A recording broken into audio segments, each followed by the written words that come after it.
Okay, everyone, here we go. This is Murray Stewart, your host. This is Blind Magic in Alice Springs. And this is episode 549. Well, you know, I try so hard not to get on my soapbox too often with you. I like to keep this podcast extremely positive. And so I shall always try to do that. However, we do live in the real world, so sometimes real world things need to be talked about, addressed and challenged. I noticed in Melbourne today there's a protest. This Extinction Rebellion mob, who are exactly that, extremely rebellious, are disrupting everyday Melbourne citizens going about their lawful right to get to and from work, all in the name apparently of a climate emergency. Well, I don't know what you think, but what climate emergency? I mean, I heard the other night one of these fanatics get on there and said, we're in for 3 months of a long, hot summer. And I thought to myself, yeah, that's right. December, January, February, that's summer in Australia. And yes, it could potentially be 3 months of hot weather. And so it is, and so it's always been. But at the same time, they have been predicting a drought and that we would have no rain, etc. And since then, it hasn't stopped raining in various areas of Australia. I mean, as I keep saying, it's the pendulum of life. It is. It swings backwards and forwards. And it always has and it always will, with or without our involvement. But it just despairs me that the young folk today, who I cherish very, very much, and we all should cherish, but they seem to be being corralled by our education system in heading down the wrong road. I mean, their priorities appear to be a little bit skew-if at the moment. For example, the protest in Melbourne the other day that was led by young schoolgirls, and these schoolgirls were talking up the Palestinian cause and therefore, in effect, giving solace to organisations like Hamas, a death cult. But even if you take it in isolation, talking up the Palestinian cause, are you serious? As a schoolgirl, you want to embrace the Islamic doctrine, which would see you as a girl not going to school at all, not playing sport at all. We only have to look at what's happening in Afghanistan. As soon as that country was taken back by the Islamists, women's rights have been totally dismantled. So I just don't know who is telling these young schoolgirls in the education system that it's a good idea to protest in favour of regimes that are so anti-female, anti-womanhood, misogynist. So what is going on that we are producing schoolgirls who are prepared to go out there and protest against themselves and who are willing now to disrupt people going about their everyday job,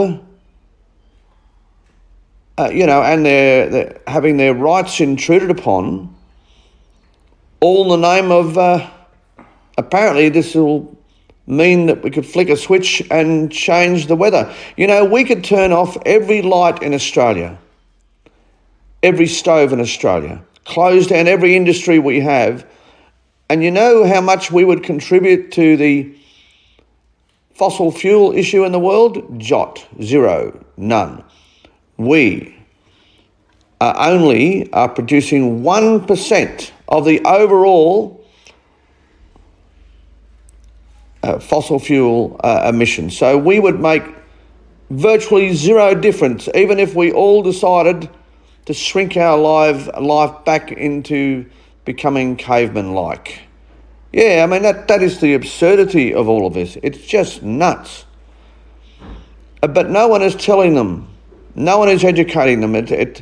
We have an education system which almost supports this insane, over-the-top negative fanaticism.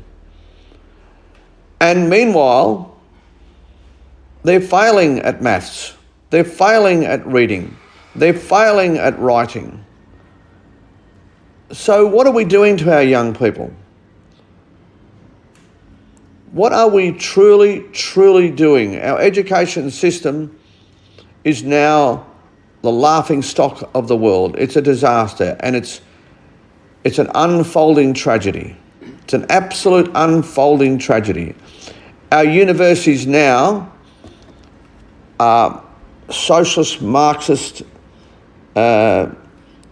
tools of indoctrination. They're literally indoctrination camps now. I would not be a happy man. And how sad is this for me to say? I can remember when I was young and my brother was, he got the letter in the mail about being accepted into university, and we were so proud. We were so damn proud, as we still should be. But now I can tell you that if I heard that my children had been accepted into a university, I'd almost be devastated for them, because I would have to probably have a little conference with them about what's going to happen in terms of how their brains are going to be infiltrated with all this sort of stuff, and how illogical it is, and how they must remain strong to their Christian and family values in the face of all of this.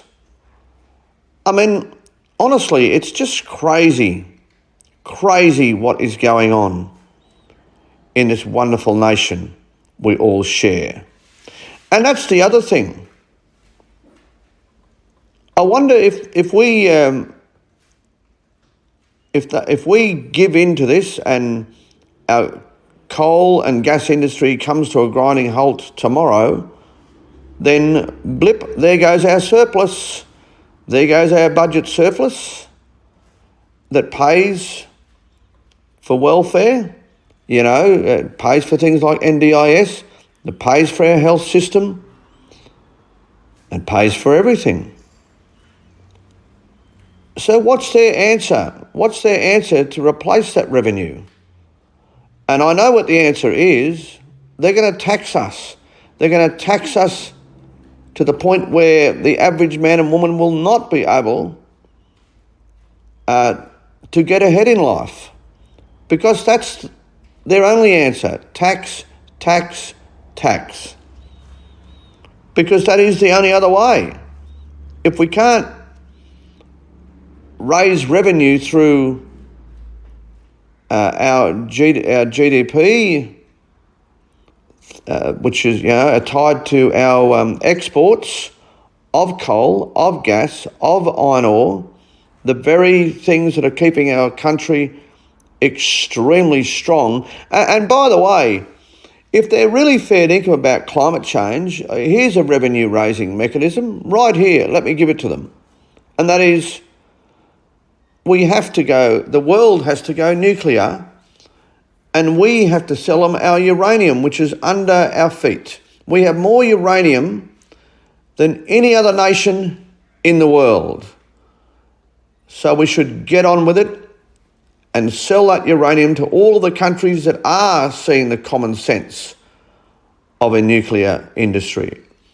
At this latest environmental conference, Much the embarrassment of our government, who don't even want to talk about nuclear, countries have been told that they must increase their nuclear industry by 3 times in order to nullify fossil fuel emissions. And so that's where we come into it.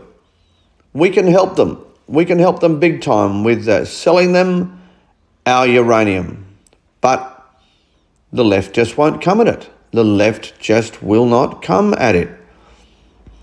They've got Chernobyl in their brain and they won't. And you know what? There's another incredible misnomer. If you listen to the left, they'll tell you that 30,000 people died in Chernobyl. Well, in actual fact, 30 people died. 30 people, which is 30 people too many, sure, but not 30,000. Once again, lies, lies and lies, being told by the left to scare, because the favourite tool of the left is scaring people. Scaring people. They scared us with COVID, and now it's the climate. And this is creating a terrible negative legacy upon our children, which is leading to mental health problems. I mean, honestly, enough is enough. Stop destroying the mental fabric of our children. We must stop doing this. We must. We must get back to an education system which actually does what it's paid to do, and that's teaching children. Not indoctrinating children, teaching children how to read, how to write, how to add up. And sure, yes, how to be free thinkers, but not coming from a negative perspective, coming from a positive perspective. How wonderful they are, how wonderful we are, how wonderful our country is, and how we are not all going to die because of the weather. We're not. And how having a family is something to aspire to.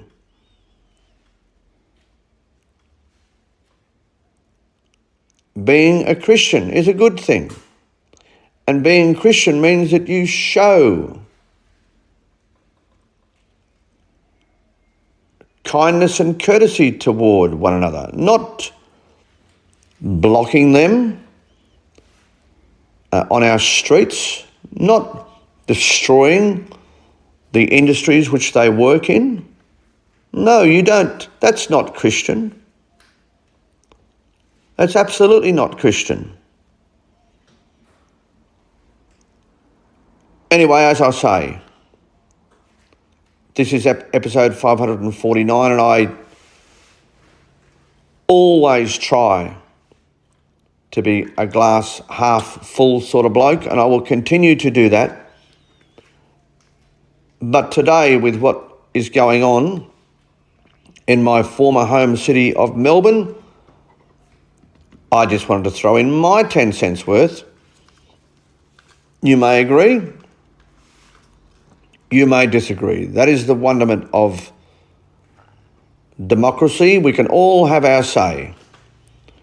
Beautiful. Thank you for listening, wherever you are. This has been episode 549, a Blind Magic Communications production.